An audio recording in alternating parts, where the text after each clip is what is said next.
Good evening, everybody. It's another Monday night with bees all day. It's been a really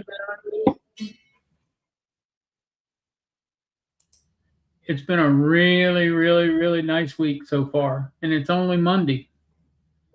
Weekend was cool and had good weather.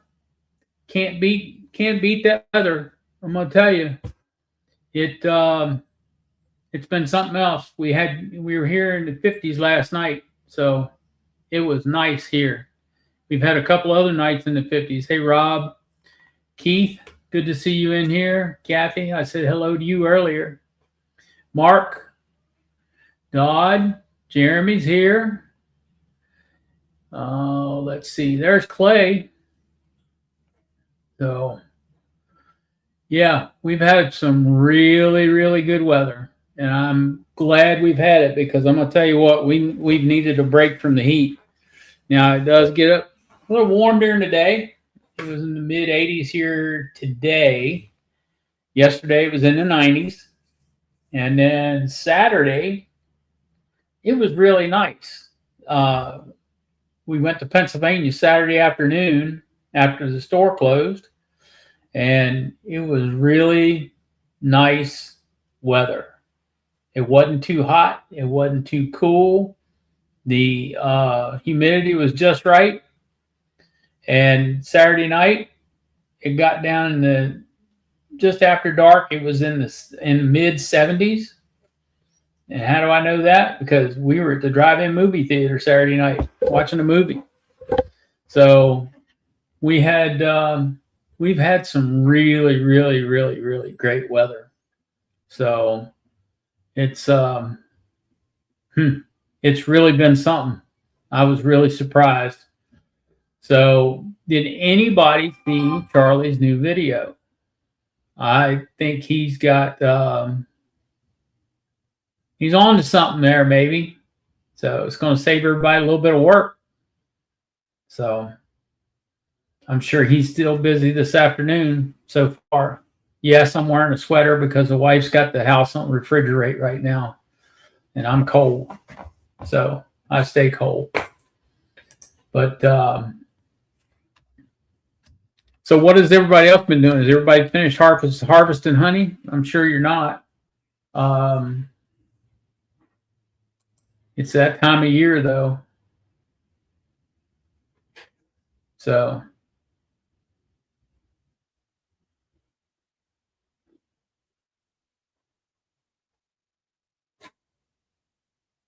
pollen washed out before, but not so. Yeah, I think the soaking part is what's going to be good about it. It's going to be really good about it because I've washed out with a pressure washer before, and it's done fine. But the soaking part, because he's putting bleach in the water, and if you've got any small high beetle eggs in there or wax moth larvae eggs in there, he kills them.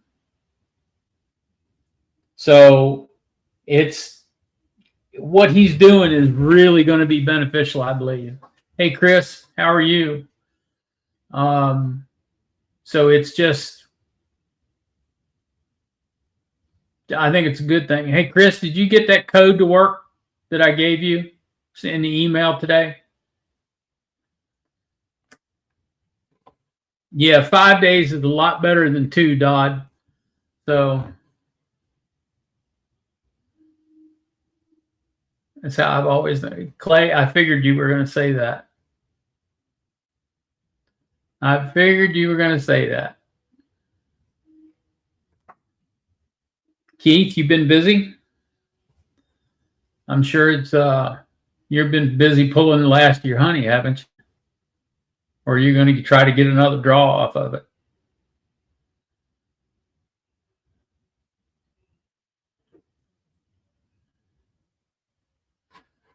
So,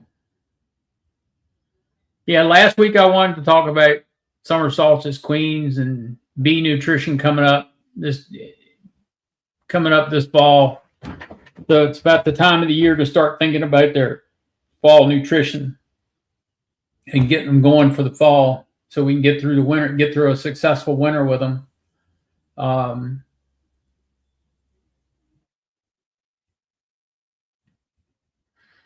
Clay, you can't keep secrets on here, buddy.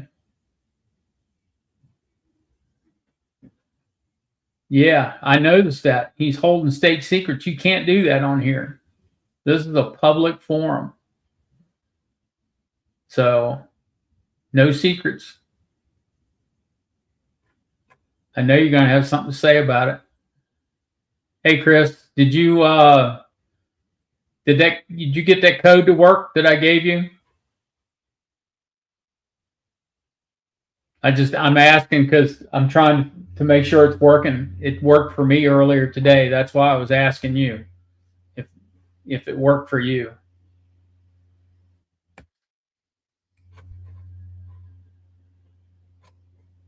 It still says invalid. Well, I will be fixing that for you in the morning. Okay? Take a wild guess. Take a wild guess about what? The state secret? What's the state secret, Clay? Spill the beans, hey buddy.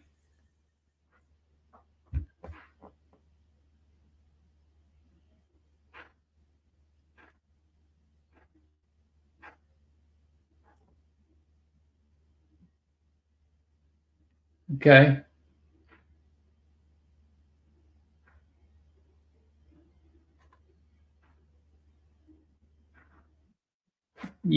Clay, you got me at a disadvantage. I'm sitting here trying to look at everybody's conversation, and you come up with a comment like that. Come on now, Spill. Hey, Charlie, how are you? Come on. Don't tell me my speakers aren't working again. No, I can hear you. Yeah. Okay. I went through this last week. Yeah, something. I could talk. Everybody could hear me, but I couldn't hear a word anybody else was saying, and you didn't bring me any ice cream. Oh, well.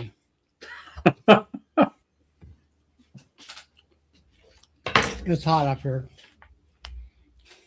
It's been nice here today. It was in the mid 80s, and that's all we had. We had a lot of humidity here today. And it was in the 50s last night here. Man, it was good sleeping weather. Hey, Brian, how are you tonight? Wasn't quite that good. Hey, Rob. George. Hey, Kathy. Hey, Chris. So we were talking about your video. Oh, yeah? Yeah. So everybody seems to really think, except for Clay, because he said he's been doing it that way all along, that you're onto something. So I discovered it. So, like I told you the other day when we talked about it Friday night, like I told you, I said the bleach in the water is a good thing because that bleach being in the water, it's going to kill any hive beetles or wax moth larvae that may or may not be on that frame. It'll kill the larva, kill those eggs. And I think it might possibly, we have no way of telling, but we can kill the viruses that are on the surface of the comb. Exactly. Yep. Well, I figured Mary had something to do with it, Clay.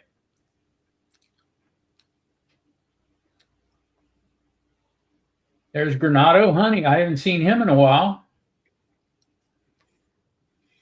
Yeah, hey, Jeremy. He's out there putting bees on cotton. Oh, yeah. Okay. Cool. Out there in Texas. Is that cotton honey working out for you?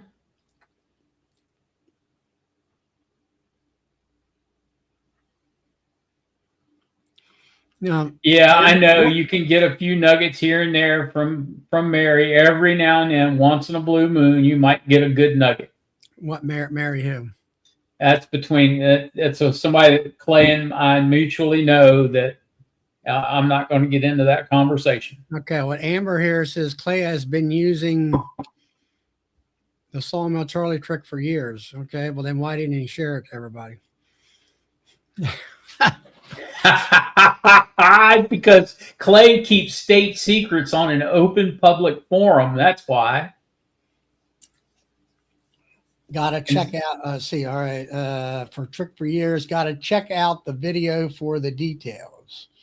My video or Clay's? I haven't seen the one Clay put out. I don't think Clay puts out videos. Yeah, he's like them old time beekeepers. Never want to tell anybody nothing. Exactly. State secrets. State secrets, Clay. State secrets. Just remember that phrase, state secrets. So, Jeremy, we've got an area in Virginia that raises cotton, and they're very large fields right down on the Virginia-North Carolina line in eastern Virginia, down not the eastern shore, but eastern Virginia, in the Norfolk, Virginia Beach, Suffolk, Chesapeake area, and they do very well with cotton honey down there. And the cotton is just about done down there. So it must be just getting going down there. Well, he's out there in Texas, and they got it. Of course, they're irrigating and that kind of stuff. Yeah. And now I think we talked with Jeremy, or I did, and it's about like soybeans. Or no, I think Bob Benny mentioned that, where you've got the old style cotton that you didn't have to spray, and that's the honey crop cotton. And then you got the GMO stuff where you don't have to spray so much, and that ain't worth. That doesn't do anything. But it's like the soybean is the difference between the flower color. The flower color is how you can tell which is which. The new GMO is white, and the old stuff is blue. Jeremy says it's irrigated between July and September. Well, I hope you have really good luck with it, Jeremy. I hope you get a lot of honey off of it, because it's really good honey. And of course, Texas, it's about like Ian up there. There's 1,000 acres of it. Oh yeah, there's Virginia down there in Southeast Virginia. There's thousands of acres of cotton down there. And they do pollinate it, so it's the old style cotton. Yeah, but hey Tom, hey Travis, how are you tonight?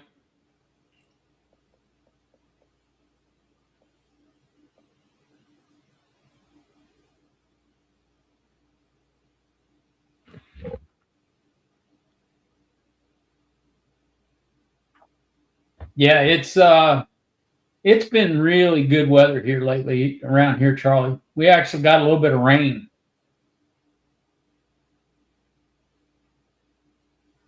So how's everything going with the EPA, Travis? Do you have any updates?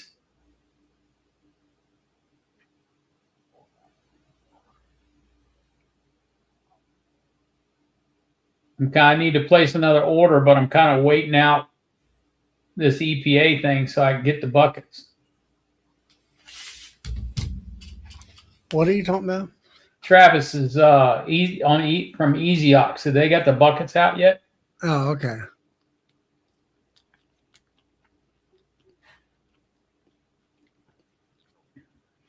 Yeah, Travis did you get your extended release permit yet?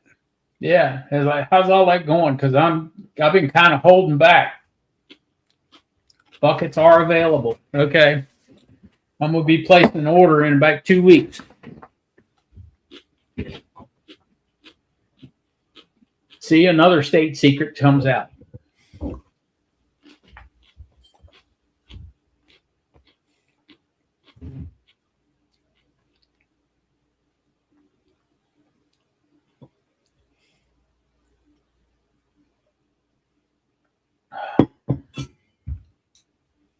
I was trying to hold off for the extended release.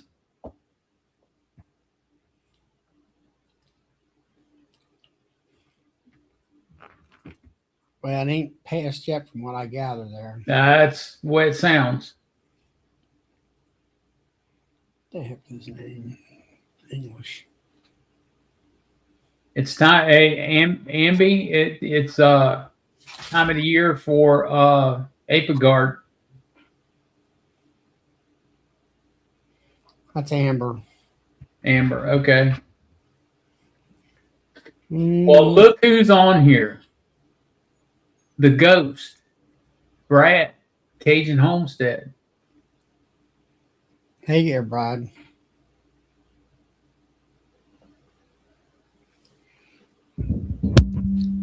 I'll be back.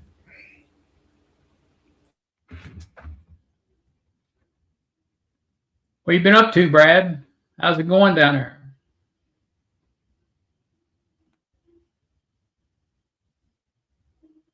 All right, Mark, I'll get to it in the morning.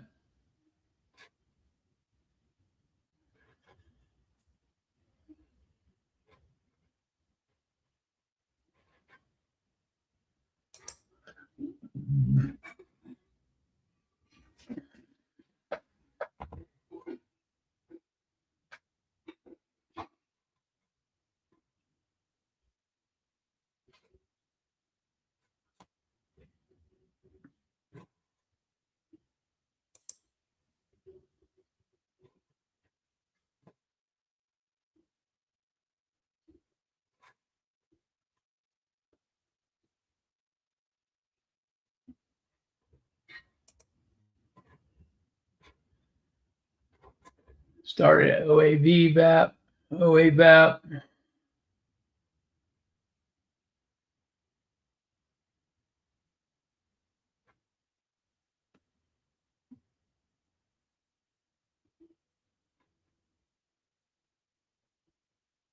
I saw Tom in here a while ago. How you doing, Tom?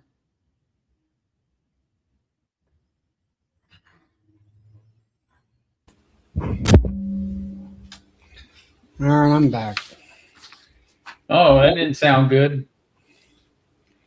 Oh, I got a text from a guy supposed to do our local club catering, which he was a member, and he's got some medical issues, and I don't know. It's like we're at. Come on, really?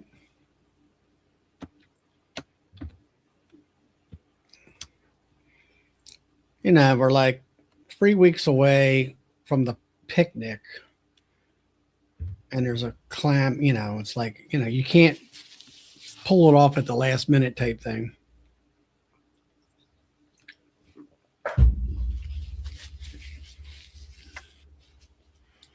And I'm not getting involved because I'm not the president anymore. There you go.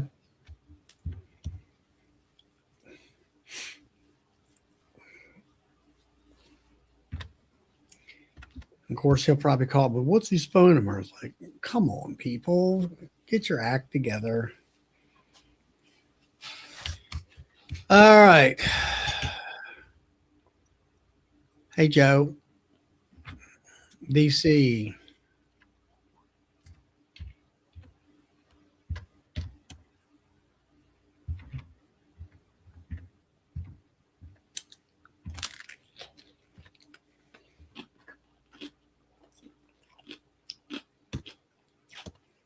I got to fill this form out. I'll be right back.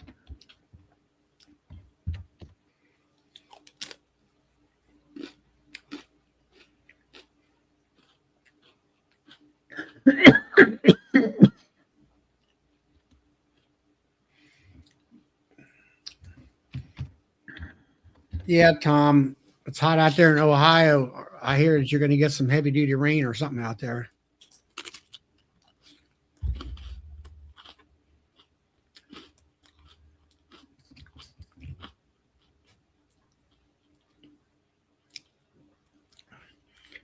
Brad, it's about I figured out how to flush out pollen, take a pollen laden frame and clean it out without destroying the comb. That's what it's really about. It's like I went out to one of these hives yesterday, do more of an in-depth inspection because I figured it was queenless. I went down in the bottom medium and I had 10 frames that I cleaned and they're dry. I pulled 5 of the worst frames out of there. They were basically either bee bred or pollen from corner to corner, and put those frames right back into that hive. I did find the queen, but she's one of them ones. She's just walking around. She ain't doing nothing. You know, like what gives? And so I can recycle my pollen laden frames and put them back in so they can use them.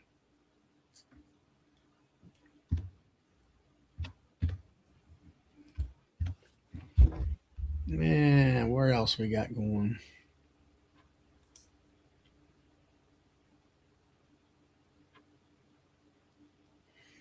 Yeah, DC, it sure has. Anytime I can take to me, a non-usable frame that's ready for the trash,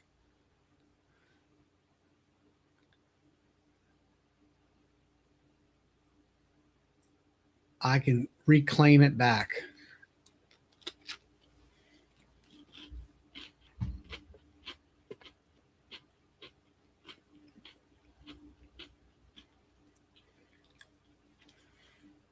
So, Tom McAbee, is it raining out there in Ohio right now? Supposed to get some rain here tomorrow. Supposed to be.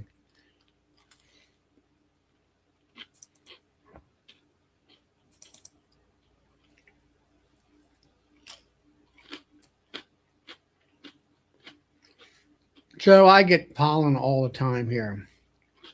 Thanks, Tom. I don't know. I know that bottom box. Of course, I probably just put it down in there, but there's probably 8 frames of eight to 10 frames that they got some degree of pollen in them. Every one of them, instead of having frames in that hive where they're open for brood laying or nectar or packing away and that kind of stuff. Hey, Mike, and all that kind of stuff.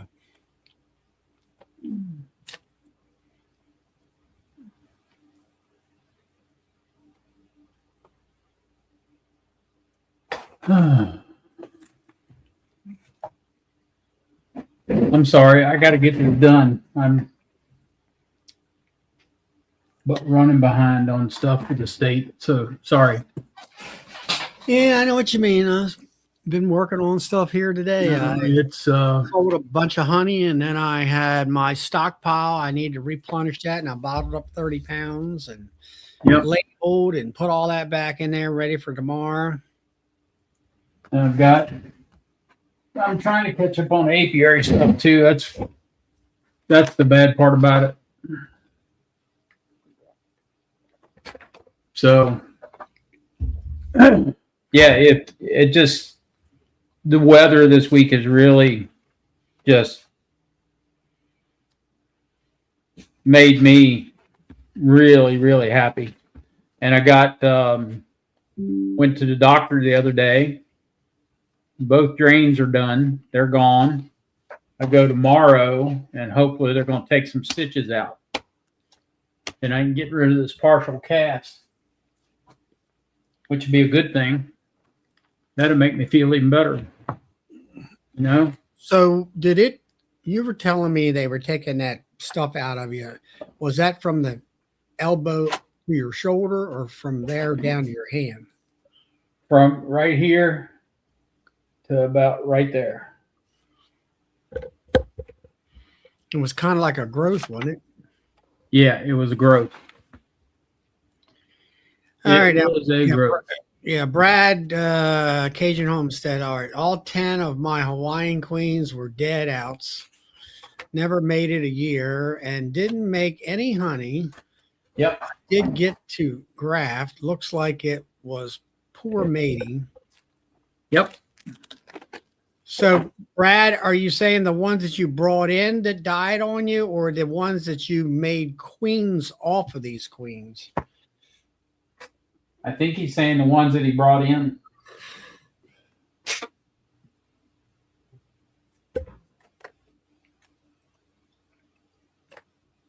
Come on in here, Brad. Let's talk. Because I had the same issue with those same queens. I don't know. I'm just tired of buying queens that make moon and let it go with that. The only problem of it is, and if you watch Ian's video or Bob Binney's video, it's the same thing that they have the same problems I'm having where you got queens up and running. Yep. And then some of them either will not do anything. You need to get rid of them, even though they're a brand new queen. That's what Bob said on his show last Sunday. Then there's the ones, hey there, Troy. And then there's the ones out there that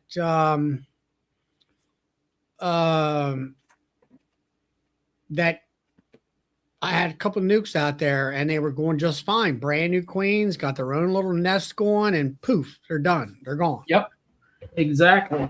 And then Bob was saying about they would come back and fine tooth comb them highs and make sure that them queens. There we go. The ones they bought started out strong last fall, but they were spotty brood till the dead out. The ones I grafted from them made honey. I don't know, DC, whether it was poor mating or what the heck it is.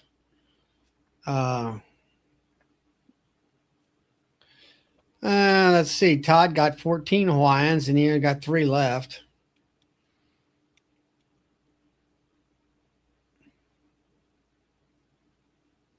Now, what a Hawaiian queen is this? From the Hawaiian Queen Company or something? Uh-huh. And what breed are they? Those are the Golden West queens. I thought that they were sold by Alvarez or whatever his name is. Yeah. Well, that ain't Hawaiian then. Or is that another company? That's a Hawaiian Queen Company is a different company. I thought that's where Latshaw came from, too. That's where Latshaw's come from, is Hawaiian Queen Company.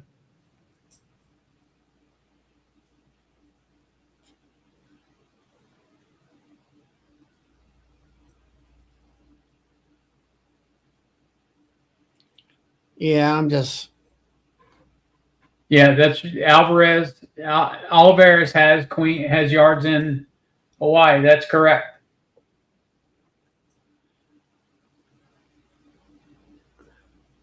Somebody was here, I don't know what it was, local or what, that they hadn't bought queens in years, that they just,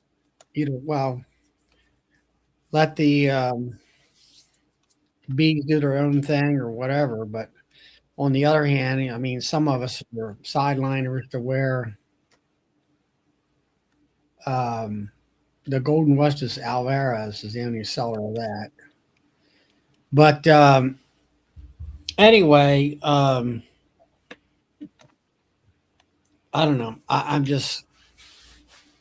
think what I'll do, I mean, that's why I got my nuke. So I got 2 or 3 problem hives out there that if anything, I'm just going to drop the nukes in there and let them take care of the situation. I got them up to the point where I got 10 frames of bees and brood and whatever, and I can just drop a whole medium right on top of it, newspaper it in, because the bees that are in there are lacking, I'll say that much. The population goes.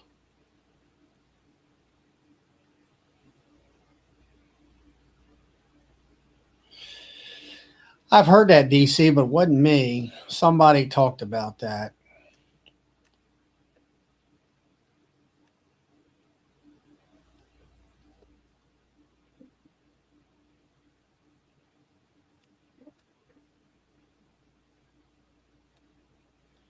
There's one for you there. Gary Smith talking about some kind of Japanese funnel web. Tasmanian cave spider, venomous, selectively kills armed honeybees. Australia research will. Gary, I I doubt it. I doubt it very seriously, because when you start putting spider venom in a beehive and using it as a treatment, is it going to affect the honey? So everybody needs to think about that. You know, everybody needs to think about that. I know Troy there now. He makes his own queens like I've been doing, and I did it this year. I did it. I was, I was pretty proud of myself. At least I was able to requeen everything myself for the most part. I had a few queens that I bought in, but half of them died out on me. That's where I just got provoked, I guess you would call it. I'm like done buying queens. I'll make my own, and I'll try to make more than I need. That's the key, I think. Make more than you need. Yep, make more than you need. That way you don't have to worry about it. I had a guy text me today about queens. I need a queen. I said, I don't have no queens. And I said, did you feed? No. Well, it's on a dearth is on. She's going to shut down. Yep. That's why I've been feeding for the last 3 weeks. A quart, along with doing the AprilGuard. I got that the last dose put on the Saturday, as I showed in my video.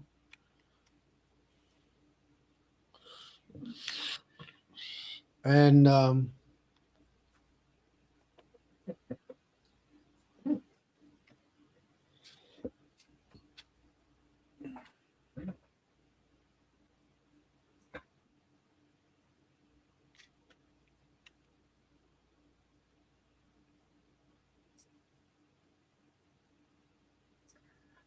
Hopefully this is going to go through this time. I've been fighting this stuff all day.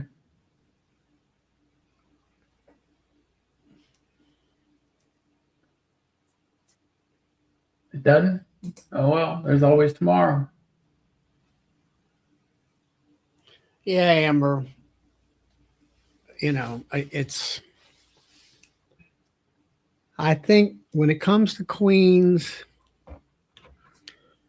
I think it's kind of like years ago when I first started. Michael Palmer kind of came onto the scene, and he revitalized the idea of people having nukes Yeah. in their yard for backup hives.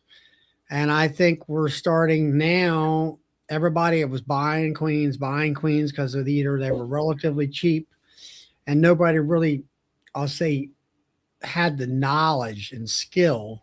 Right. Now the knowledge and skill starting to come out there, and people are starting to do their own queen rearing and getting better at it. Yeah, people are definitely getting better at it, and the people that are getting better at it are the people that really want to do it and that really put the time into learning it.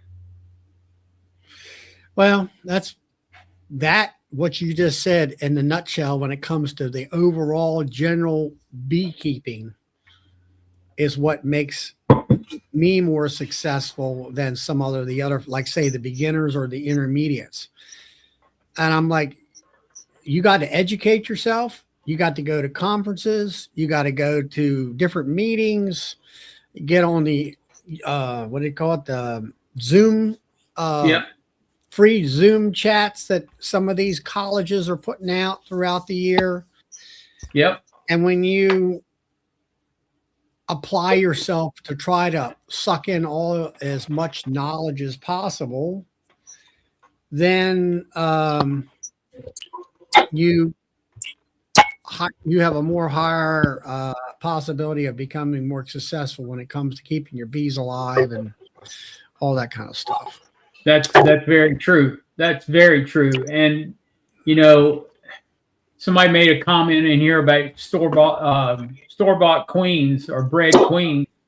It's a convenience. That's true. It is a convenience because you have people out here that don't understand how to breed queens. They don't understand time that it takes, And they don't understand that if you're not on top of your bees, and even if you let your bees make their own queens, if you're not on top of the bees and know what's going on in your hive, you end up so far behind the curve that you're going to lose bees in the long run. You're going to lose hives in the long run if you don't know what you're doing. Yeah, just like myself there. It's like the one I have my helper there been coming up occasionally, and anyway, he moved some of my bricks. Well, when I stand a brick up on it's not a brick, it's actually one of them 3x3 blocks that I had, and they actually broke in half. When I put that on there, that's a marker for that hive's got a problem. And you might, like I say, I got 25 hives right down through there.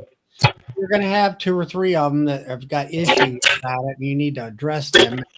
A lot of times we'll go through them pretty quick on Saturday, and then Sunday morning or afternoon, I'll go back and I'll dig into that hive and go methodically through it.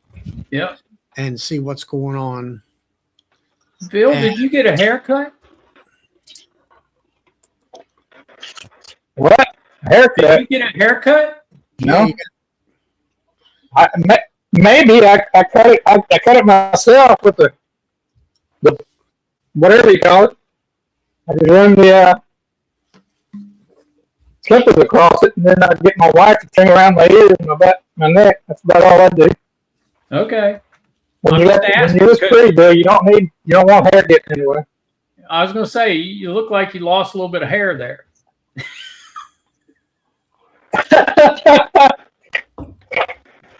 It's always coming out, man. I got more hair than any of my brothers, though. Well, that's saying a lot. Can you hear me okay with this mic? Can you hear me okay? I'm trying this earbud thing. It's a little loud. Oh, it's loud? Okay. Let me see if I can fix that. I'll try to talk a little softer first, and then we'll turn it down if I need to. Yeah, and talk softer. Okay. I'll do that. I feel like I'm talking to the phone when I'm just talking in my ear, right?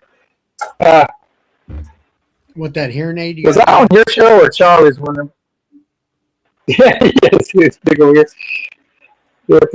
Was I on your show or Charlie's show when I was harvesting honey last?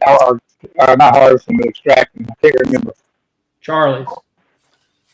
Okay. Oh, it was Charlie. Okay. Yeah, Clay wants to know you have some honey to extract. I'm back at it.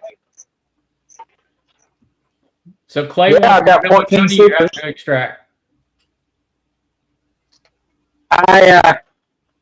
14 supers. I don't know what the weight will be. When I was on Charlie's show, I said I was hoping for 100 or 120. I ended up with 160 on that little bit. But that was only 7 or 8 supers. Hey, from where a month ago, I had no honey in at all. So I'm happy with. Probably after this, I should be getting close to 500 pounds. So, well, there you go. That's better than what I thought it was going to be. Although I think this honey, because it's all based on the mesquite bloom, even though this was down at the farm and the other one was north, I think it's all going to taste the same, which is all right. Yeah.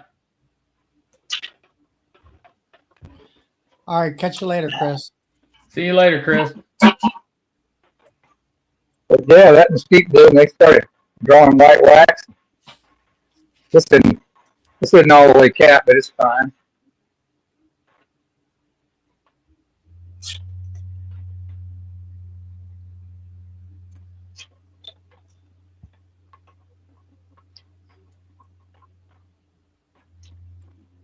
Around here, if we don't get it extracted, we'll lose it to the hive beetle. So I don't know, even if it is a little bit wet, I think that my better option is still just to keep moving.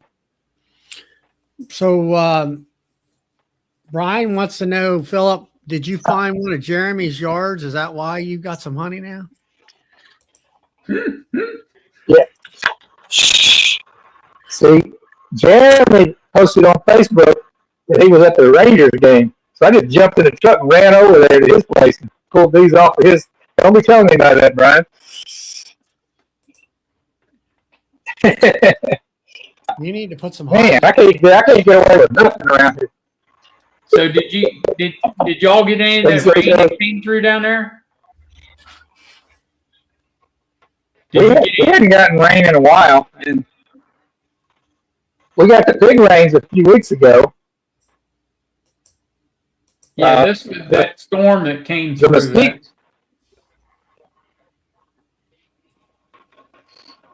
Yeah, I think the last one missed us north. Oh, you talking about the ones that came out of the Gulf? You talking about the hurricane or tropical storm? No, none of that hit us. That stayed south of us. Okay. Yeah, that actually even missed Joey. Yeah, it got Houston, but I'm a good bit north. Okay.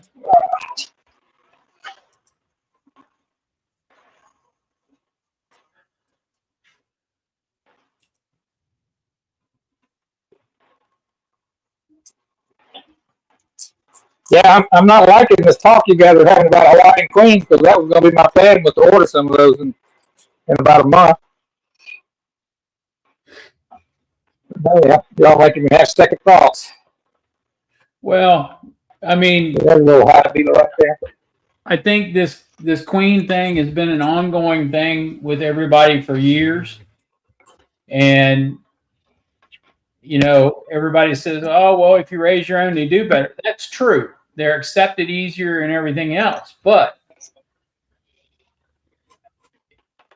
for somebody that's a beginning beekeeper, second, third year beekeeper, and all of a sudden they come up with a dead queen and they don't know how to raise a queen and they don't know what to look for and they don't understand how far behind the curve that hive is going to be, then, there has to be an alternative out there for them to get them going until they can understand and learn what's going on with raising queens.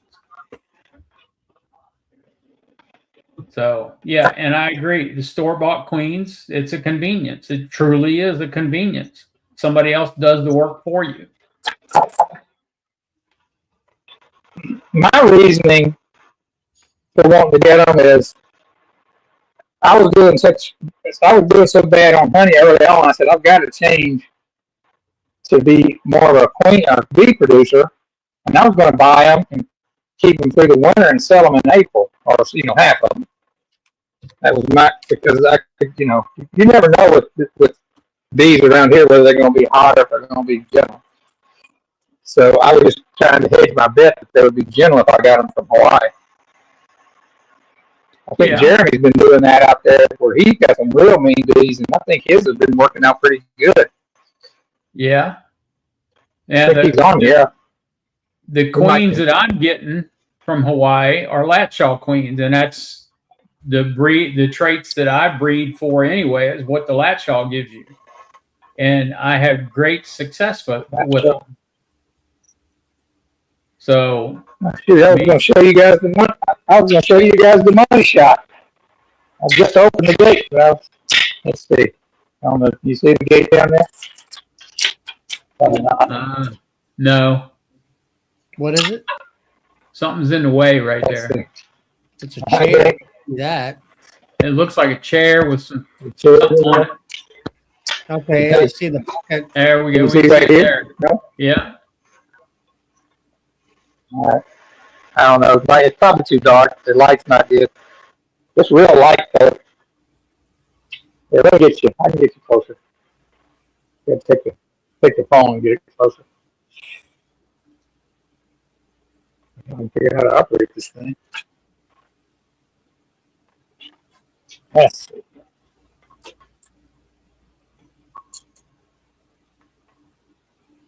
Yep. You see it now? Yeah, that's light that's honey. Nice, light-looking honey there. That's pretty. Yeah, good looking stuff. Hey, any honey's looking good to me right now. I'm so depressed. it seems to be like that every year. I just have to give up, and then I try and make a little. I'm still looking for the big crop. I'm looking for my 2,000 pound year.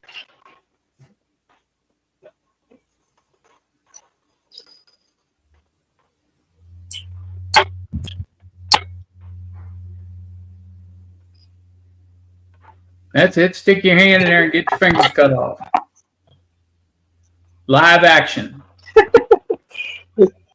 It's got a safety. It won't run without the lid down. Yeah.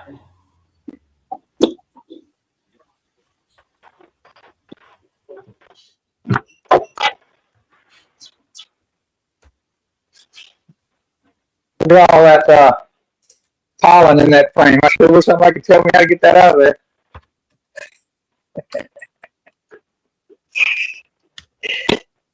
Wish somebody do a video on how to get pollen out of an old frame.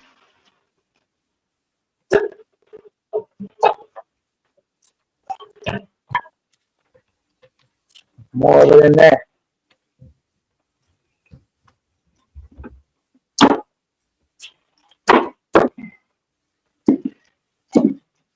Tom wants to know if you're making whiskey.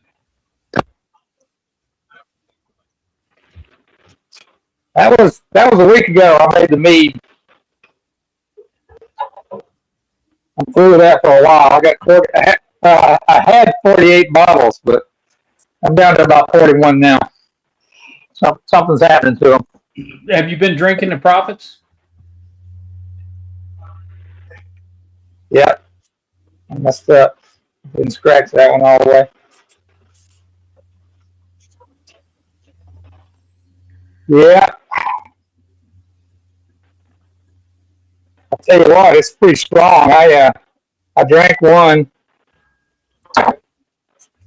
and I thought, you know what? I think that was good. I'm gonna have another one. And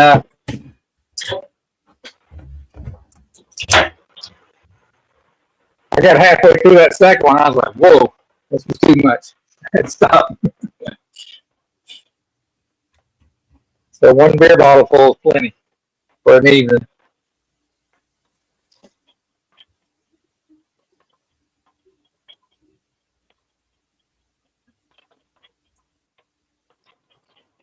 Well, I'm sticking to water now because I think I'm gonna be up late extracting. You know, like I said, around here, I'd love to take 5 or 6 days to do this, but we got to worry about the high beetles hatching out.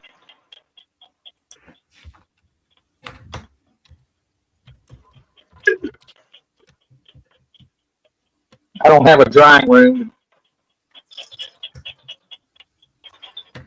I got my stuff on fans, but that's about all I can do.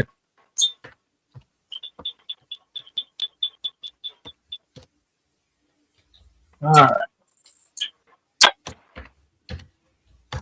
I know that looked unsteady, but there was only one frame in there. I'm trying to get that last little bit.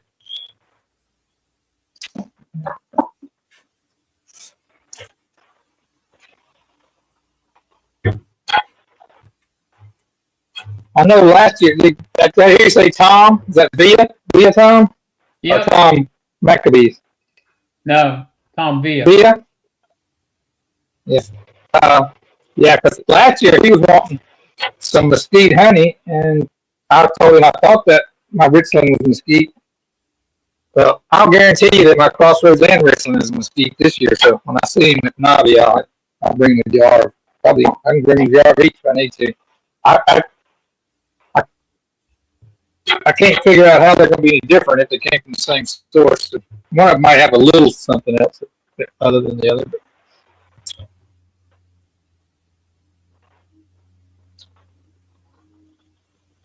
It really suits my methods of selling if they're different, especially if they're different colors. It looks good on the table. And I can talk about why they're different. If they're the same, we'll say this is just one of those years where we really only had one good floral source. And it happens to be all over our area.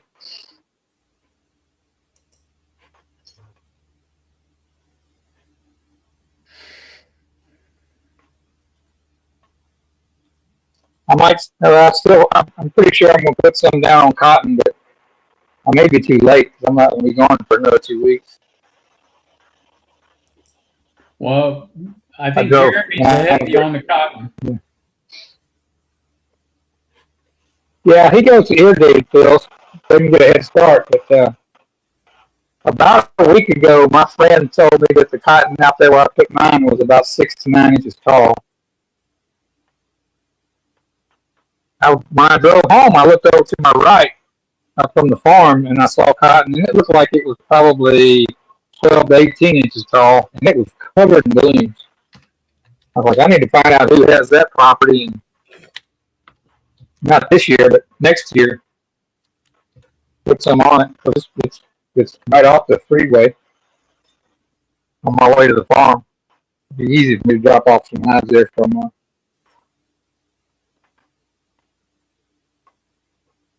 I had not seen cotton there in many years, though. They've been growing other stuff.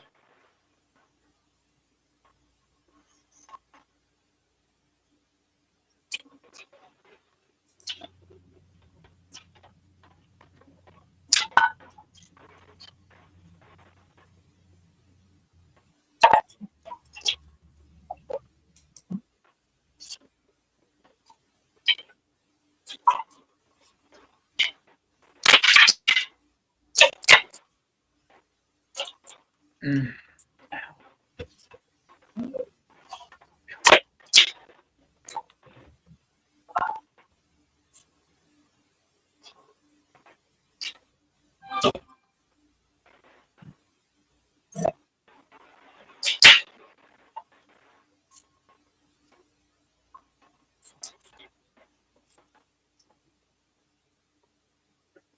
Anybody else been reporting how they've been doing this year? Yeah, Charlie got some Well, honey. just put that. Yeah, I got some. I got a little bit. You were pretty far down too, weren't you, Bill? I think it seemed like it. Oh I yeah. remember we was crying on each other's shoulders there about a month ago. Yeah, it's we didn't even get half what we got last year. And last year was a bad year too. I'm looking to be now with getting these two little crops. Now I'm probably looking to be 2/3 of what I got last year. I think I got about 800 pounds last year, and I'm gonna probably get right around 500 this year. But 800, I didn't feel like was nearly enough. I got some fall honey last year, so I ended up with about 1,300 pounds. But I don't have. If I'm gonna swing that one. I don't have my bees here where the fall honey is, but I tell you what, I'm tempted to take me like 4 good colonies and put them on cotton, and then in a month, instead of taking them to the farm, just bring them back to my house and leave them here for a month. But that's what I need is from September 15th to the end of October. That's when we make our fall honey.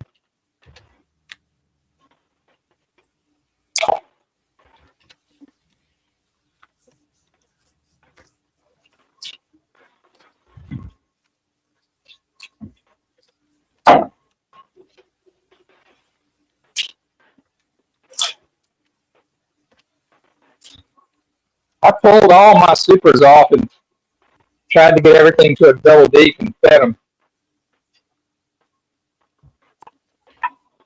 I had a decent amount of drawn comb, but not everything was drawn. I ran out. I got hit by the wax moths hard. I had some drawn comb on my porch out at the farm. It's under a cover, and I had them stacked and crisscrossed, and those moths destroyed like, I don't know, 6 or 8 boxes of drawn comb. Luckily, I caught some of right next to them. I had some honey supers, and they hadn't really gotten over to those yet. Well, a few of them they did, but I got those and put the fair moth on them.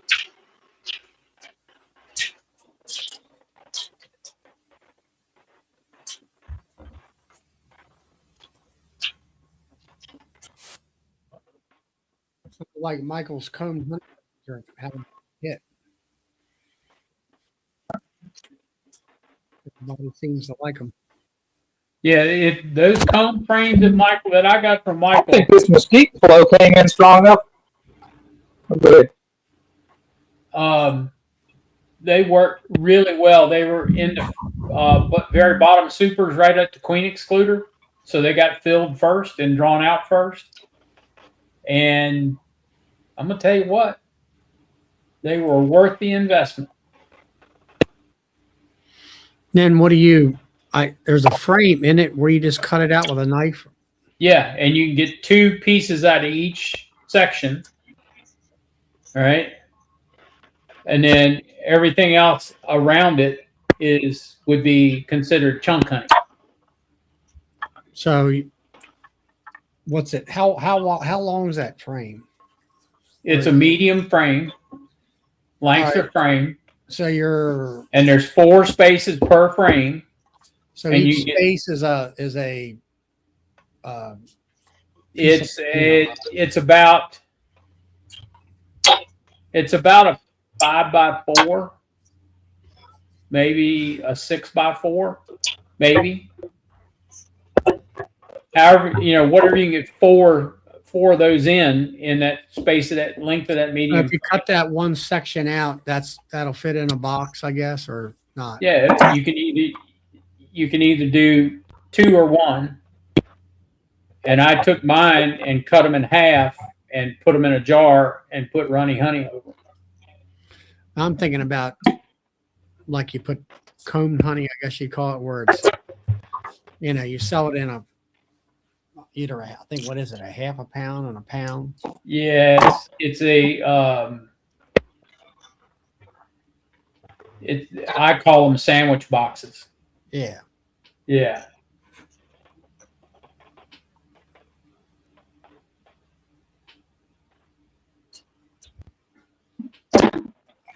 So I do it the old fashioned way. I put the comb in the jar and put runny honey in there with it.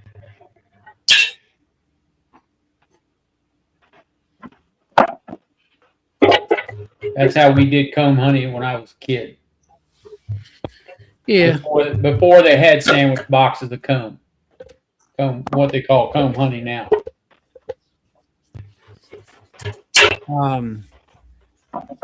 So are you, as far as sales, as far as honey sales, are you just doing that at the store, or you got outlets? I've got 3 outlets besides my store. So I fill outlet orders about once a week. So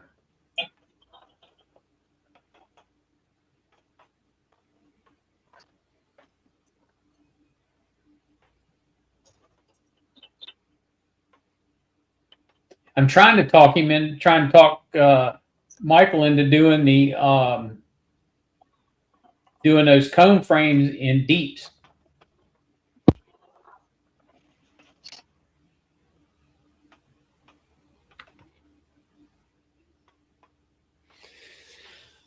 What, just to make more? So you can make more, and then that way you can take a quart mason jar and cut 4 slices out of that one section and put it around the jar, and then fill the jar with honey. So when you get that done, what's that price of that quart jar of honey? About $35.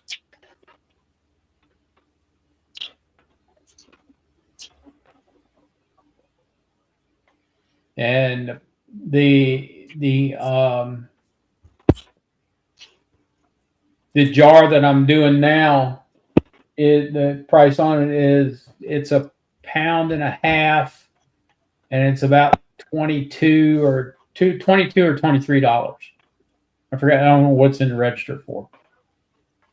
And then I've got chunk honey, which is all the scraps.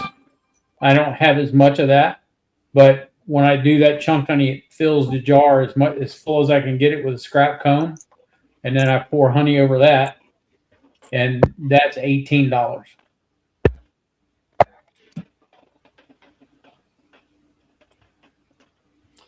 Yeah, I guess, I don't So see if you do it right, you can make about $100 a frame if you do it right.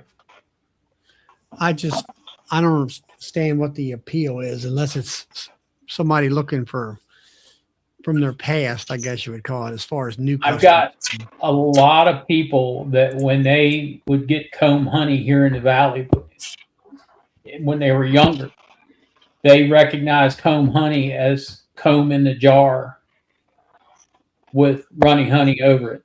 Yeah, well, what I'm getting at is the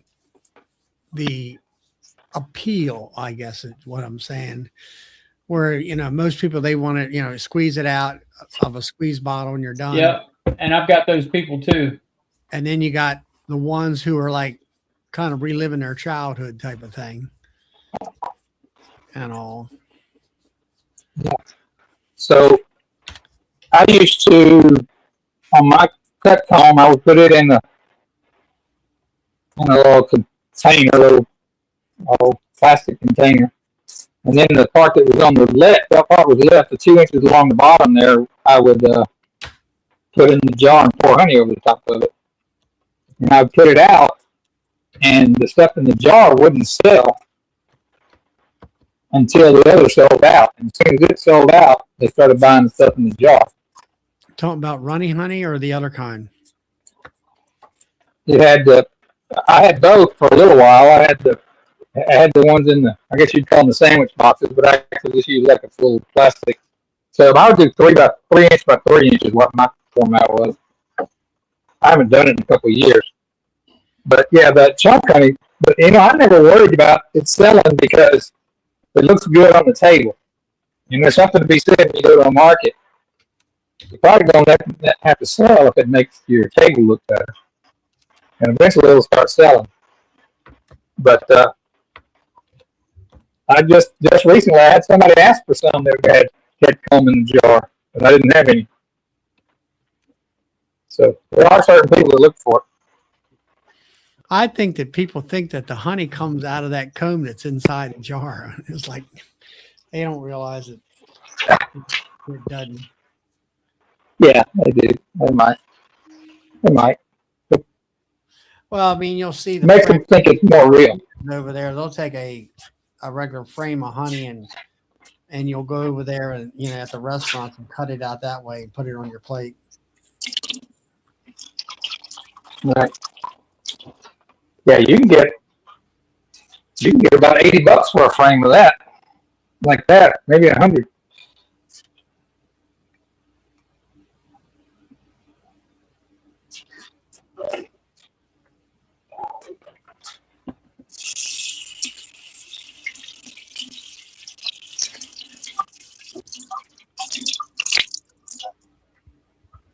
Yeah, I think Brian Chuck can get Mitchell said that he sold that.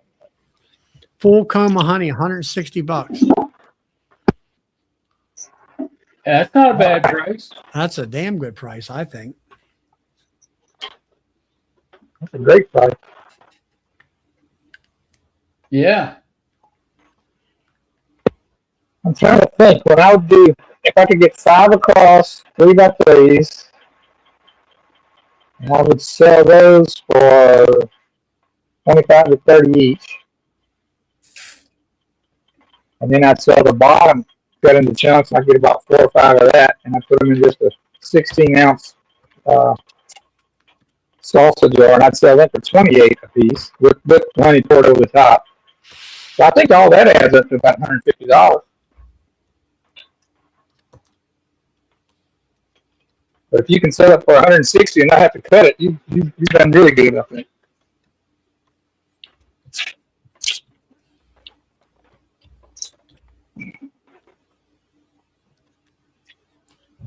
Yeah.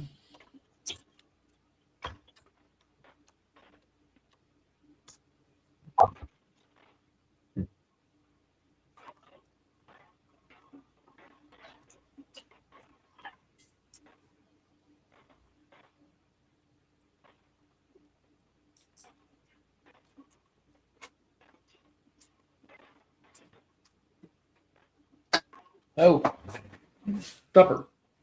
Supper. Nah.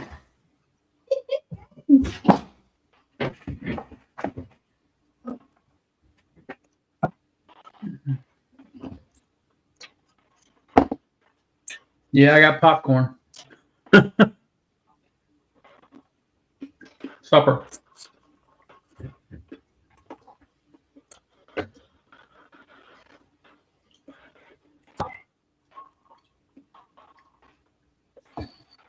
All right. Night, Bracken. Don't complain until you're through eating it.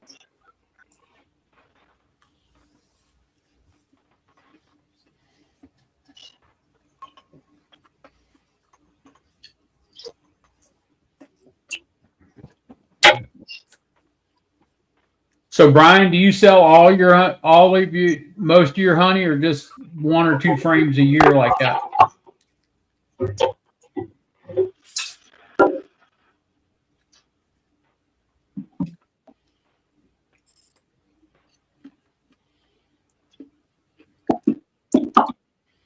Hey, Philip. Tom wants to know if you're using dial-up internet. Does it sound bad? It's really choppy. I'll have to say It's that. choppy. Well, I know. Okay, I'm gonna switch. I'm gonna switch back to just. I still use AOL. I like AOL. It brings back the good memories of the good old days, doesn't it? Oh, I mean, it's easier. I find it easier to navigate than this newer stuff. Maybe I'm just used to it.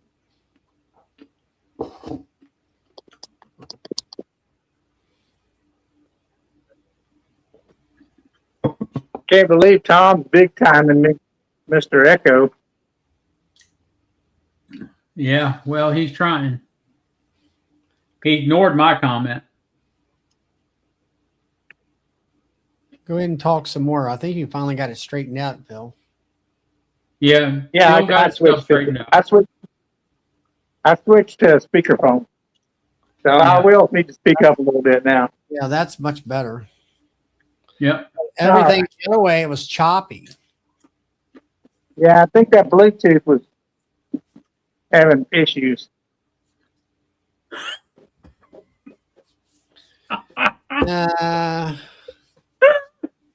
What's he doing? What's Tom doing?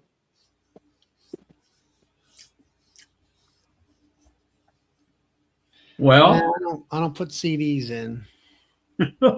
I remember having to do that. I don't quite understand it. What do you mean? Why would you put a CD in To get when AOL first came out, you had to have the AOL CD in your CD drive to get on the internet. Well, I used to get the CDs and then you downloaded it to your computer. When it first came out, you had to have the CD in your drive. When I first started, it was a monthly. No, the very first one was a floppy drive. See, what was it? It was an hourly hour. How many hours you spent on it, and that's what they charge you. Yeah. From that to a monthly fee. Yep.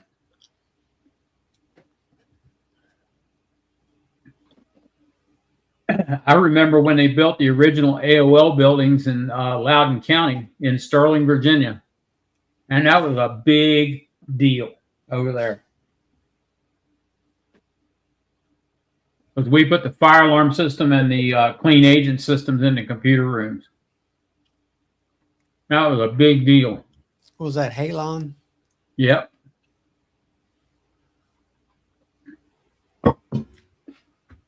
Yep. And I remember him programming fire alarm panels with MS-DOS. I remember that. And then we thought we were really in high cotton when Windows 95 came out. Yeah.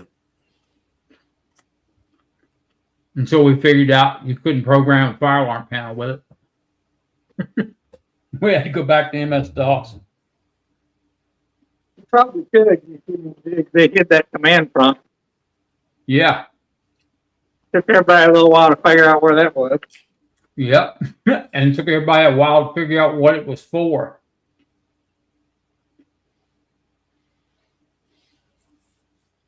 I got a friend. He's an IT guy. He spends all of his time in that command window.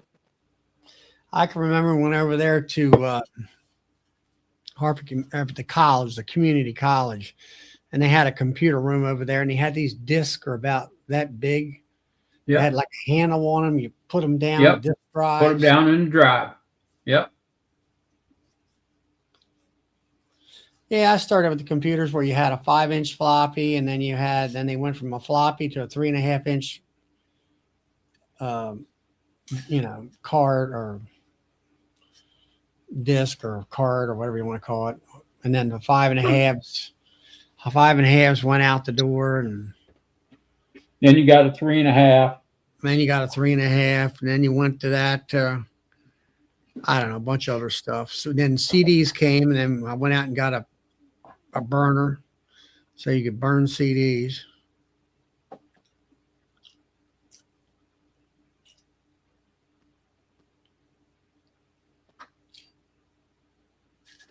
Yeah, when you'd write a fire alarm program, you'd write your rule or what you wanted the device to do. And then if you didn't hit the command prompt right after you did that, it wouldn't save it, or it would save it, but it wouldn't work. The device wouldn't And work. then Benning, oh, I had zip drives too. That was the hot lick for a while. Uh-huh. Yeah, the 5 1/4 floppies. Yep. Wow, we're showing our age, Charlie. Yeah, but for me, computers was the new thing. Yeah. The first computer I bought was a 386. This one has a lot of pollen in it. I just sure wish I knew how to get it out of there. Watch my video. That's a good video, Charlie. I'm impressed. Yeah, I had to take a typing class in high school too, Todd, to qualify to take the computer programming courses because we had punch cards to program a computer, mainframe computer. Yeah, well, I remember there was typing classes, but most of the time the girls were taking them. That was before computers. When I was taking a computer course, like you say, the punch cards were still out there, and I'm looking at the punch cards, and this is before Windows ever hit, and I'm like, I can write this stuff down on a piece of paper faster than I can fool with this computer crap. Yeah, we had RPG 1 and RPG 2, Fortran and Cobalt, and I don't remember what the other one was that we took, but what the high school did, the IT classes in the high school, we wrote the program to automate the report cards and the grading system for the entire school system. And we didn't know it. We didn't know what we were writing because each class did a separate portion of the punch cards. And then they combine them all together and run the program. And we had to write this program every 9 weeks because it changed every 9 weeks. Yeah, now Brian, you're talking about that. That's that thing with those balls going across the abacus. Yeah, I can remember my sister buying a Texas Instrument handheld calculator. It was about yay big, about that thick. It had red letters on it, and I think she might have paid $50 or more for it. Yep, maybe $100. You're right, Odell. One wrong punch on a card, it was scrap. You had to start all over.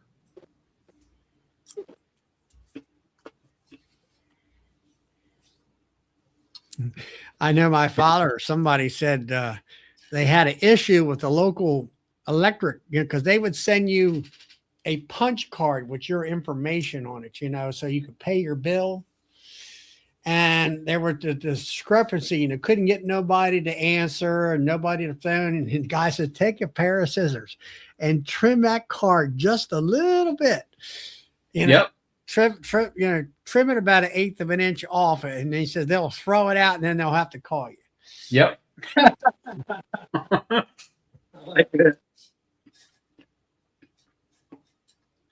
I remember when I was in college in the late 80s, we had some engineering class, and the whole assignment was to go get a punch card made and go in the basement of the library, and then he had us do some kind of program. But the thing was, all I ever did was go down there, talk to some computer nerd. He did all the work, and I took it and turned it in. And I didn't learn a damn thing from it.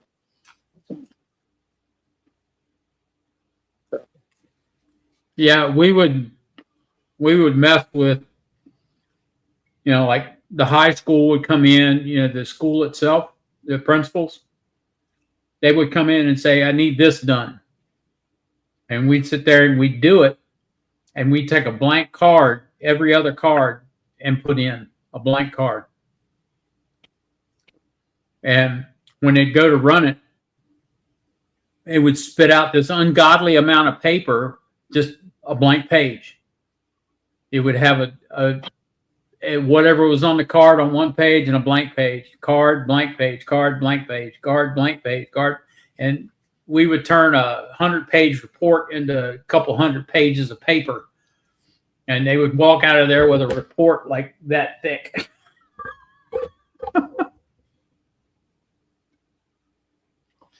Well, they had a computer room over here at the high school, and it had a printer that was, the printer was, I don't know, 6 feet wide.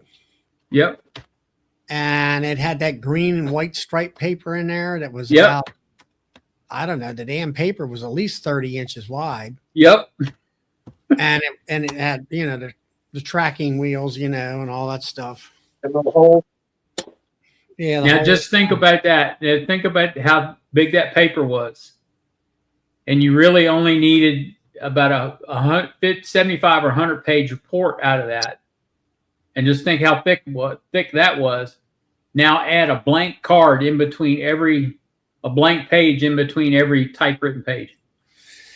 Well, I don't know. I don't think I was in high school at the time. They took us over there as a school trip, I guess you'd call it.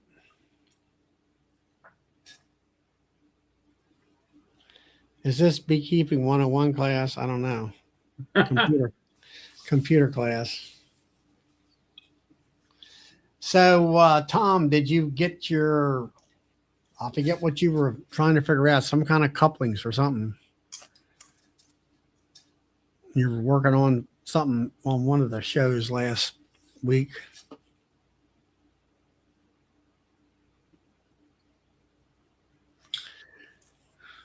Yeah, Clay, you'd go sleep. I don't know. I haven't seen Joe May in years. He kind of fell out of off the wall. He's had a few videos here recently. I've seen him maybe once or twice here in the last 6 months. I know his wife passed away and all that. What kind of really gets me, I figured out where he lived in Indiana. And he lives right here, and around him is all these apartment houses and buildings and stuff. And he's got 300 beehives, and I'm figuring out how in the world did he get by with people not complaining with the bees and stuff. I think on one of his recent videos, he says he's part-time in Puerto Rico or somewhere.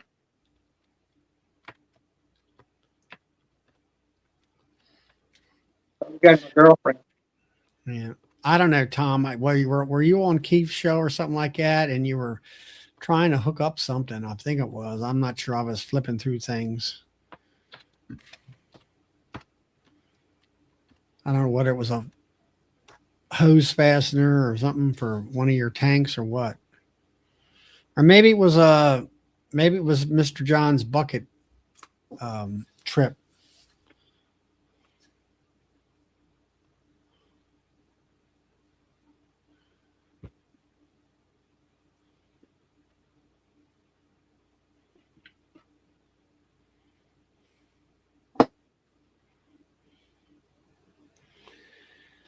So how many frames you got in there? It took you a half an hour. What do you got? 6 frames in there? 4. Took you Just four 4. half Or an hour to cut 4 frames and put it in the extractor. Um, two and Did a you half ever try a boxes. hot knife or a hot I plane? had 2.5 boxes. Oh, it was a shutdown system. Okay. that's easy, Tom. Those are easy.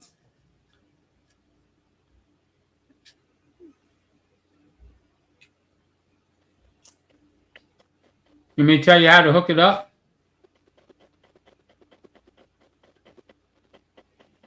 I think you just plug it in, don't you? There's cables that come with it. If you didn't get the cable, if you didn't buy the extra cables, well, hey. But it's very simple to hook up. All you do is plug it in.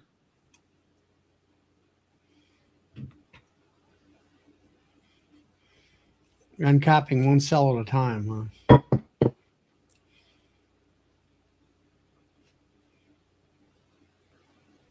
Well, he's being very studious about the way he's cutting that frame, let me tell you. Now, Philip, are you using the frame edges as a guide for your knife? Yeah. Huh? I'm trying to cut it back to the where the wood is. I can't hear you. Yes, I'm trying to cut it to the wood where the wood is. Yeah. All right, so your frames are fat, right? The intention is, yes, I had 8, but they didn't draw all of them out. This one I'm going to scratch them on. What do you need that captain scratcher? You just got done cutting the damn tops off. Because it's not thick enough right here on the end. See, that's where that honey plane comes in. Boy, I'd come across there and get every lick of that and never use that captain scratcher. Well, the last time Noah extracted for me, he'd sit there and wouldn't cut them down because he didn't want to mess up his work up. But when I started the year, I can't get 10 frames in the box because they're too thick. So I want to start with 10 and then pull 2 out later.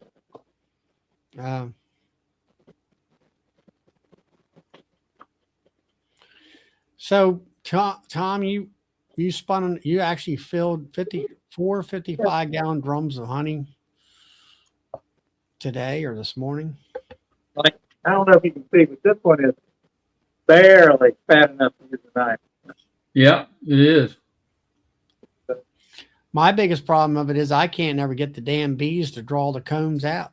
I can't either. Get them to draw them out fat, and you put 9 frames in there, and you might get some bridge comb in there, but other than that, they don't draw it out fat. I've got a few. We'll get, if we're still on here, we'll get to the box Hey, Grayson. that are just sticking out an inch on both sides.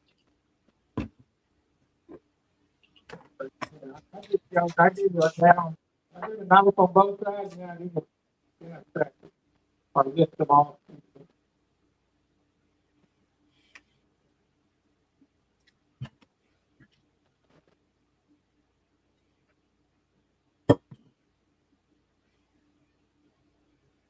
I'll tell you what, though, when you really scratch them instead of flip them off, it seems to leave a lot more honey in the frame. You scratch them and does what? When you scratch it, it seems to leave more honey in the frame. It just seems to be wetter. And when you That's pick them because off, you're not doing it right. when you pick them off You're like supposed this, it seems to, If you're supposed to lay them forks down flat and go up. Yeah. And it'll just, knock the cappings right off. But that's when I got my new Max Ant honey plane, and I don't have to do all that. Just go zip, zip, zip, zip, and it's done. like I said, if it wasn't for the time bills, I wouldn't worry about it hurting at all. A lot of people, I've seen that on some of these here beginner beekeeper chats on Facebook. Well, what are these things, And it was larvae all over the frames. And do you guys down in the deep south, do they have where they just, you go into a strong hive and there's that beetle larvae running around all the time? Or is that a hive that's doesn't really have any bees in it is why that problem starts. What was that question again? I missed it. I know I was on Facebook, and you jump on some of these, you get these people that don't know diddly squat and they're brand new. And here's this larvae crawling all over the place. Hive beetle larvae, I think, in the honey frames. And I'm like, if you got a super strong hive or a good strong hive, you don't normally have that problem from what I gather, because I don't have hive beetles. I don't either. Well, yeah, that honeycomb might have been out of the hive for a little while. And that hive, and it hatched. You don't have it inside the hive because they should be strong enough that they don't leave anything. I don't know.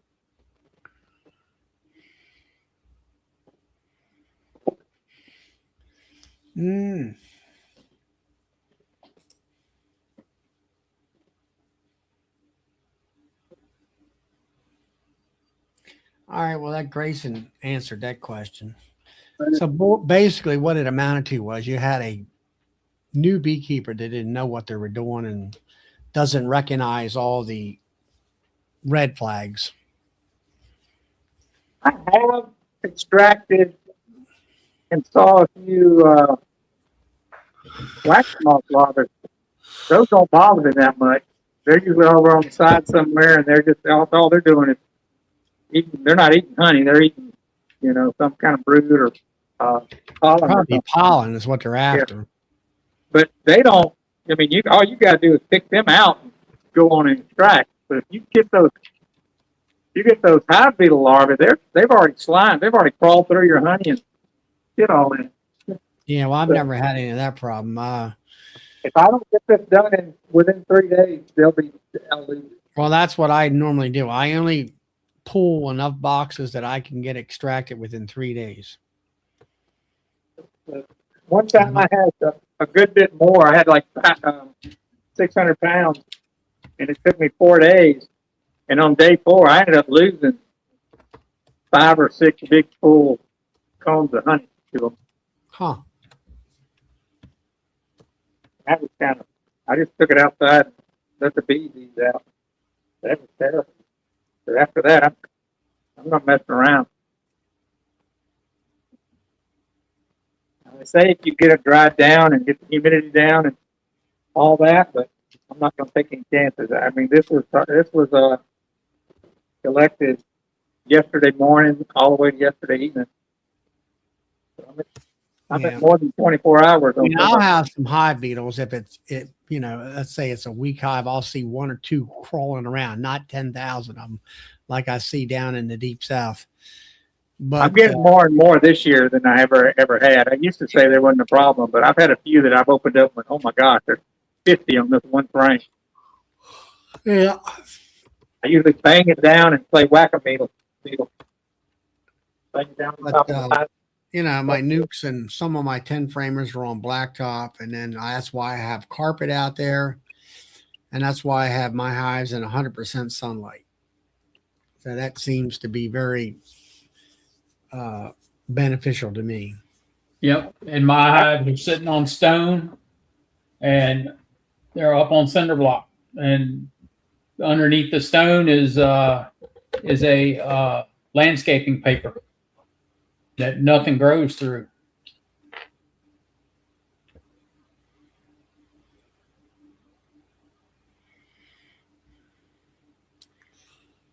Yeah, well, if you got, I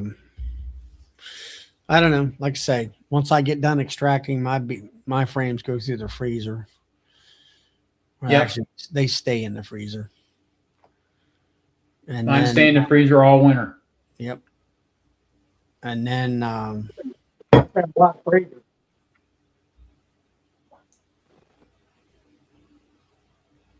What'd you say, Phil? You must have a lot of freezers. yeah, I got a walk-in freezer. I got 4 of them. Yeah, you do have a walk-in freezer, don't you? I sure do, and it's sub-zero freezer. Yeah, I'll tell you, that'd That's a cat's meow. I've tried to advertise it, to come, if somebody wants to put frames in there, you know, whatever $1 a day or whatever they want to do, however long they want them in there, but nobody took me up on it. Well, I don't know. I mean, everybody talked about the powder that you put in there, the stinky stuff, whatever it is, the mothballs or whatever. And I just started buying freezers. If I could find a freezer, I had one freezer. It was a commercial freezer, and the guy wanted $75 for it. I'm like, okay, I'll take it. Yeah, take it. Sure. And stick it in there. And then I had some other freezers I bought brand new, and they're big chest freezers. Mm-hmm. And then my son found a freezer that was given to him. It was a smaller chest freezer, but still enough to put probably 10, 12 frames in. Yeah. Or boxes in. And got them all full. He's south of Winchester.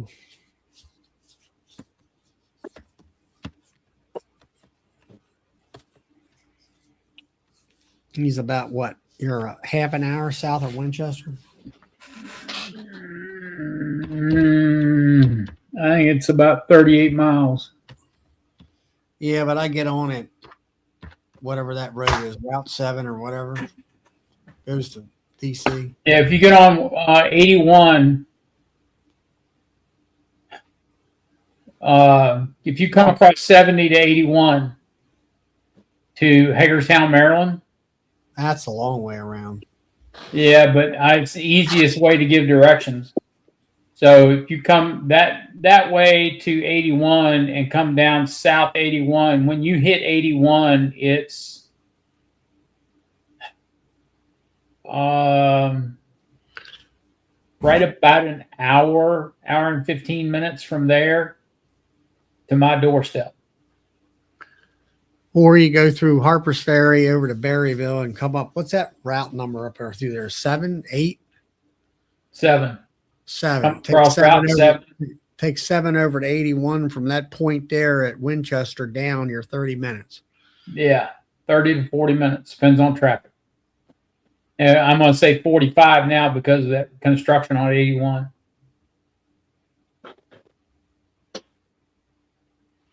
Yeah, I seen that video, Brad or Todd. Seems like it worked quite well for you.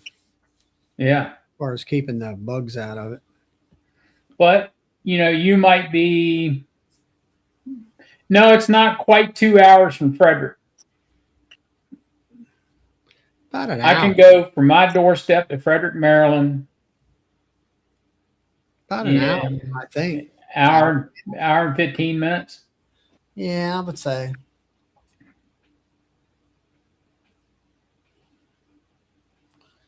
Yeah, I would say take 340 out to Harper's Ferry. Get on 7, go north, then go south a half an hour. So it's hour and 15 minutes, something like that, depending on how many breaks. I always stop at the Sheets there at Winchester. Because I did a delivery in Frederick last fall, and it was an hour, and from my doorstep to their doorstep was an hour and 25 minutes. But they lived out in the sticks. Yeah, probably Diane. Yeah, about 2 hours from her. She lives not too far off of 70. Yeah, that's about 2 hours.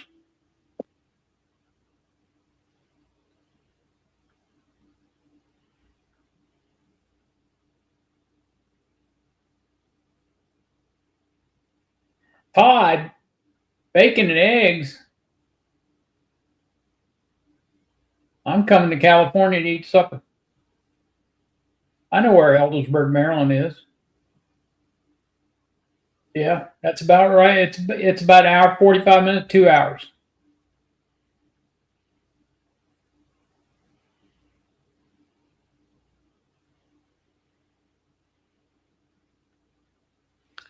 Yep. Fix me a plate, Todd.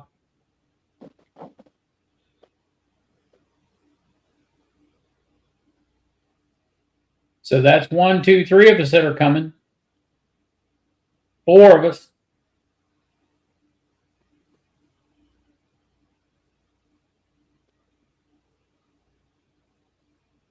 So the got a phone call today from the guy that manufactures the creamers for me, and you know, I had submitted a change or an upgrade for the creamers to him. Yeah. So he finally called me today about it. So it looks like they're going to do the change. So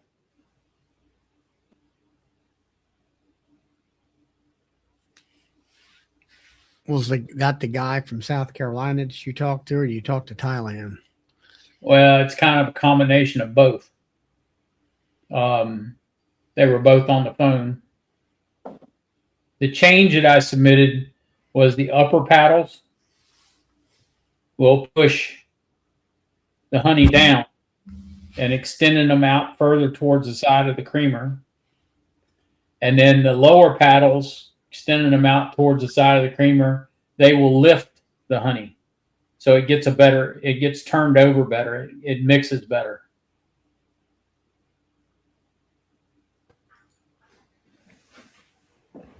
Storm and Norman. Huzzah! Hey, gentlemen.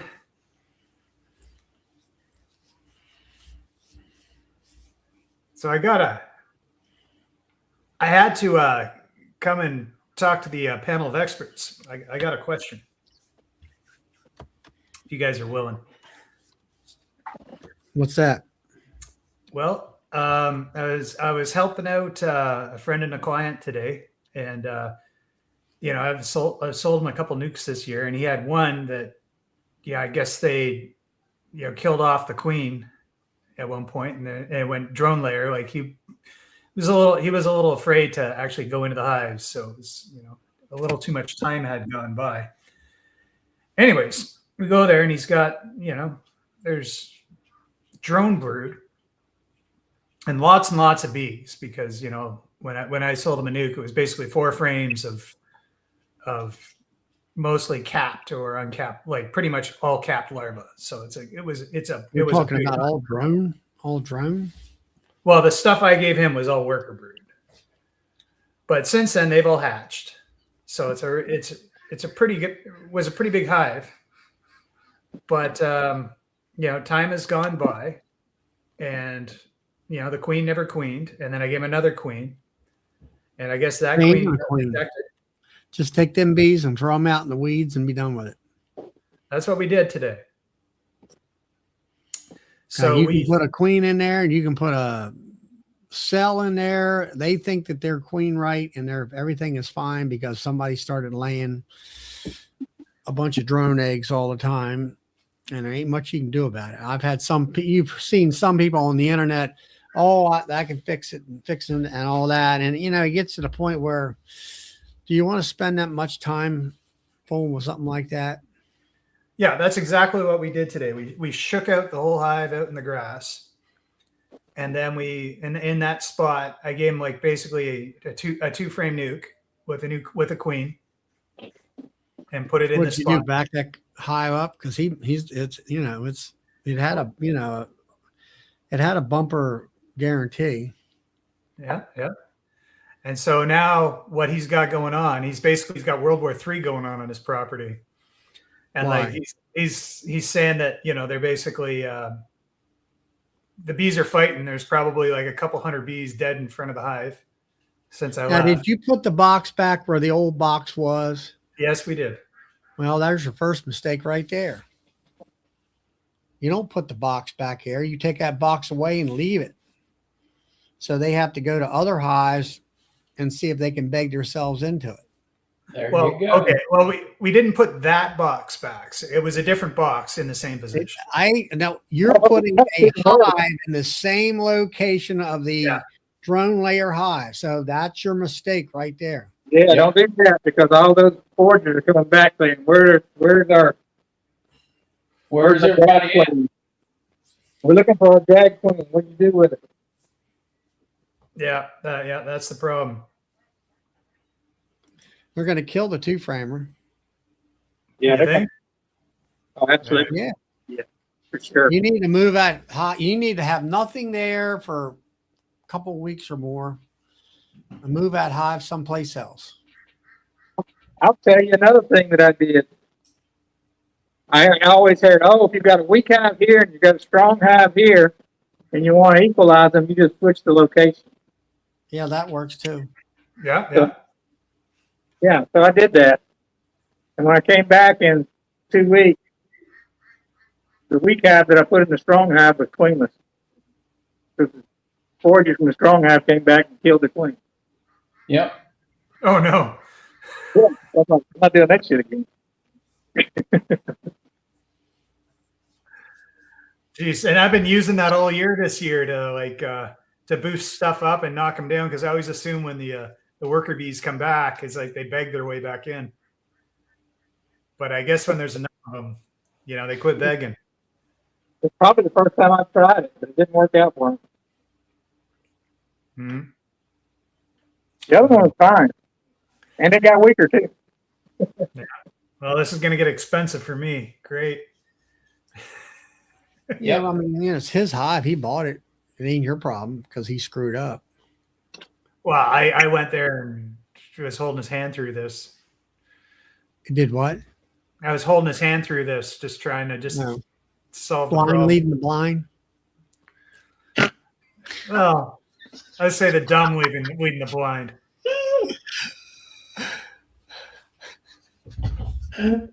Need to Well, that's borrow why my I got glasses, you guys, Farmer? right? Need to borrow my glasses? Yeah, fair enough. That's what I'm supposed to do. That was what it was. I was supposed to look up some glasses online, Bill. That's what it was. Yeah, 'Cause I can't see what I'm doing. that's exactly right. But I am coming bearing gifts though. One for Philip there. That's a Vivor unit you got? Oh, No, that's probably a Hilco. that's not a Hilco. That's a Vivor. Which is it, Phil? What's that? The extractor. Who made it? This extractor is Vivor. There you go. I got it. There I you got it go. for you. There's a Hall effect sensor in that thing. And if you put a toggle on it, when you basically break the connection to the Hall effect sensor, you'll probably gain about 30% speed. Oh, okay. Yeah, it doesn't go very fast. I can definitely do my hand crank a lot faster than this thing goes. Yeah, it's slow as hell. But yeah, if you take it apart, there's a Hall effect sensor that you could literally just take the Hall effect sensor off, and the thing will go to max, like 30% over its max speed. But then it doesn't. Then you can't control the speed. So then if you figure out where the wire is that goes to the Hall effect sensor and just put a toggle in it, then you can you still have all the speed, adjustment, and then you can flip the switch when you want to go to turbo. Oh, okay. I'm going to have to figure out what a Hall effect sensor looks like.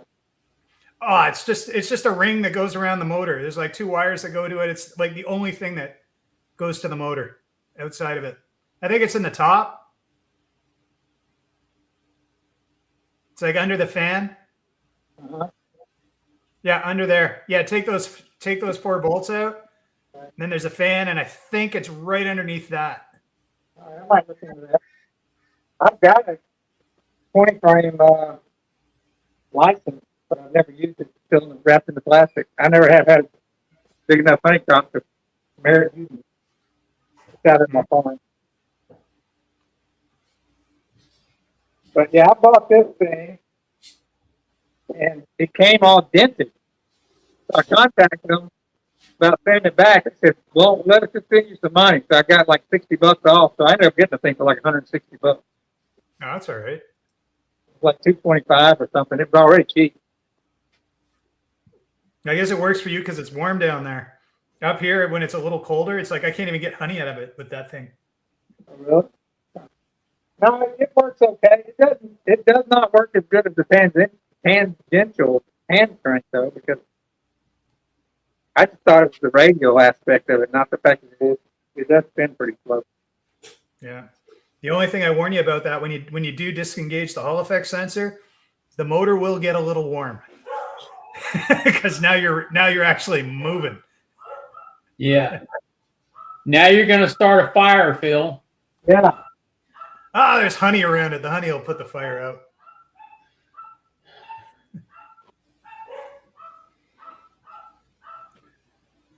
Now we're getting into some pretty thick ones there. Yeah, that's a good one. Oh, there you go. Oh, I'm jealous.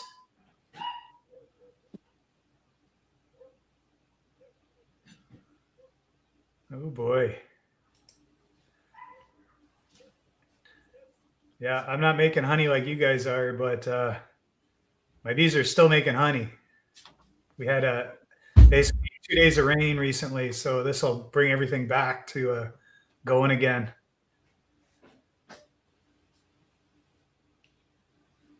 So we won't be on the flow, but we're not in a dearth, which is pretty nice. Here's another question, and I could look this up online, but hey, you guys are probably smarter than the internet. I had bees coming back into one of my hives today, and it had a stripe of like it wasn't yellow, but it was like kind of a yellowy beige pollen straight down its back. Is that corn? Say what? The pollen on it. You know how like sometimes the bees just get covered in pollen? And it had like kind of a beigey yellow pollen to it, straight down its back. Is that corn pollen? Depends on the variety of corn. Some corn pollen's pure white. But they Some tend of to it's wear yellow, it more than some carry of it's it. a beige. Depends on what kind of plant they got into or something. How much corn do you have around you? This particular yard, there's a pretty, like, not a huge plot, but probably 30 acres, not too far from it. I mean, they typically they'll only go to corn as a last resort. Right.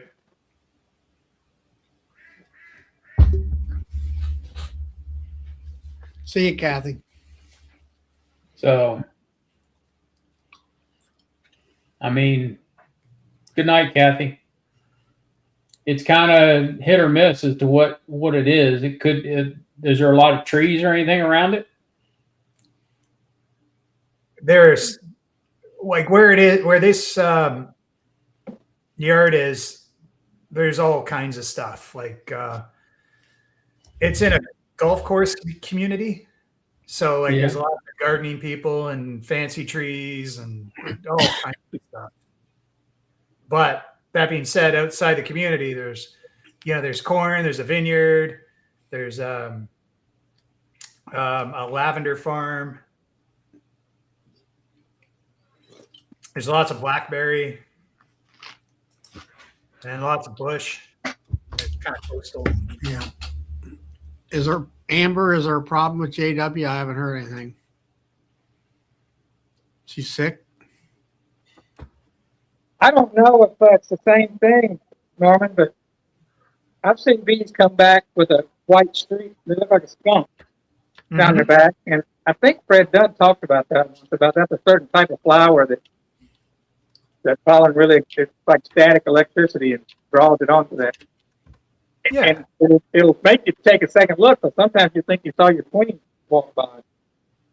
It's a marked queen, but they definitely look interesting. And it is more of a white, or maybe it is beige, but I always thought it was more of a white pollen. Charlie, there's your answer. Well, he's going to be, with that kind of a situation, that's going to take a while. Yeah. Yeah, my grandma came back from hip surgery pretty quick. Yeah, it depends on the person. I mean, does he put? I presume they're putting a new hip in. Yeah. Well, I guess what I'm getting at is if he had it yesterday, he's going to be at the hospital for a day or two, and you know, take him to kind of get back on track with talking to people or whatever. Yeah, we'll hear from him soon enough. As soon as he's out of, as he comes out of the anesthetics, he's got nothing to do but talk to us. Well, guys, I'm going to bail out of here. I'm tired. I got a bunch of other stuff I got to get done. So we will see you Friday, as far as I know. All right. I might be bailing hay. Yep. It's almost 10 o'clock, so we'll shut it down and everybody have a great evening. Hey, good night, gentlemen. Yep. Late night bee group is this week, right, Todd? And then you got Keith on Thursday night, Charlie Friday night, Joey on Saturday night. And y'all have a great week, and we'll see you later. Good night. Hey, Bill, Hey. that late night bee chat's been renamed.